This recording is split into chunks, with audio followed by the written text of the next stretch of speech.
যুক্তরাষ্ট্রের যুদ্ধ বিমানকে নিজেদের আকাশ সীমা ব্যবহার করতে দেবে না উপসাগরীয় দেশগুলো। সৌদি আরব, কাতার, আমিরাত ও কুয়েত সাফ জানিয়ে দিয়েছে তারা কোনোভাবেই ইরানে হামলায় যুক্তরাষ্ট্রকে সহায়তা করবে না। এমনকি মার্কিন যুদ্ধ বিমানগুলো এসব দেশে জ্বালানি পর্যন্ত নিতে পারবে না। আমেরিকার বিপক্ষে গিয়ে উপসাগরীয় দেশগুলোর এমন সিদ্ধান্তে চরম বিস্ময়ের শিকার হয়েছে খোদ ওয়াশিংটন। ইরানের উপর আক্রমণ চালানোর জন্য মধ্যপ্রাচ্যে ঘাঁটি গেড়ে প্রস্তুতি নিচ্ছিল যুক্তরাষ্ট্র।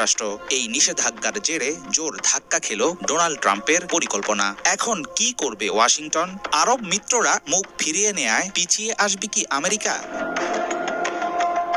উপসাগরীয় দেশগুলোর সহায়তা ও সমর্থন হারিয়ে এখন বিকল্প পথে ইরানে হামলার পায়তারা করছে যুক্তরাষ্ট্র। ভারত মহাসাগরের দ্বীপ ঘাঁটি দিয়েগো গার্সিয়ায় নজর দিয়েছে ওয়াশিংটন।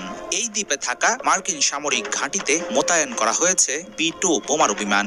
পারমাণবিক হামলা চালাতে সক্ষম বিমানগুলোর অবস্থান ধরা পড়েছে স্যাটেলাইটে ধারণ করা ছবিতে। তাতে দেখা গেছে এর মধ্যেই সেখানে অবস্থান নিয়েছে 3টি B-2 বিমান।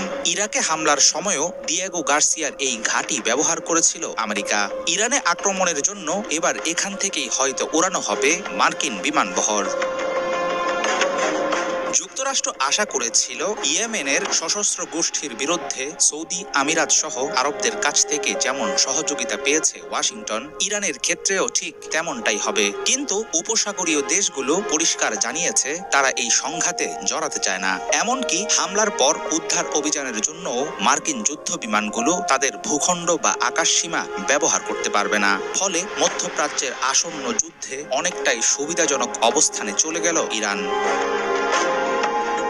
দ্বিতীয় মেয়াদে ট্রাম্প যুক্তরাষ্ট্রের ক্ষমতায় আসার পর থেকেই ইরানকে কোণঠাসা করতে কঠোর অবস্থান নিয়েছে ওয়াশিংটন। ট্রাম্প চাইছেন পারমাণবিক কর্মসূচি থেকে দ্রুতই সরে আসুক তেহরান। দেশটির উপর ক্রমেই কঠোর হচ্ছে পশ্চিমাদের নিষেধাজ্ঞা। কিন্তু ইরানে হামলা করার ক্ষেত্রে উপসাগরীয় দেশগুলো সরে আসায় অনেকটাই স্বস্তি পেল খামেনি প্রশাসন। তেহরান এখন সুযোগ পাবে যুক্তরাষ্ট্রের সঙ্গে দর কষাকষির। এমন অনিশ্চিত পরিস্থিতিতে প্রশ্ন উঠেছে, যুক্তরাষ্ট্র কি দিয়েগো গার্সিয়া থেকে সরাসরি ইরানে হামলা চালাবে, নাকি সুবিধাজনক অবস্থান খোয়ানোর ফলে তারা ফিরবে আলোচনার টেবিলে?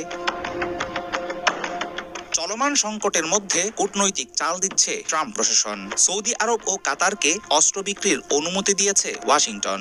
মার্কিন অবস্থানের প্রতি নমনীয় করার জন্য চালানো হচ্ছে পরোক্ষ দেন দরবার। এমনকি মে মাসের শুরুতে ট্রাম্প নিজেই যেতে পারেন মধ্যপ্রাচ্যে সফরে। তবে ফলাফল নিয়ে থাকছে অনিশ্চয়তা। ইরানের শক্তিশালী বিপ্লবী গার্ড বাহিনী ও পরমাণু কর্মসূচি নিয়ে এমনিতেই বিপদে আছে পশ্চিমারা। দেশটির ক্ষেপণাস্ত্র সক্ষমতা মধ্যপ্রাচ্যে থাকা মার্কিন ঘাঁটিগুলোর জন্য এক বড় হুমকি।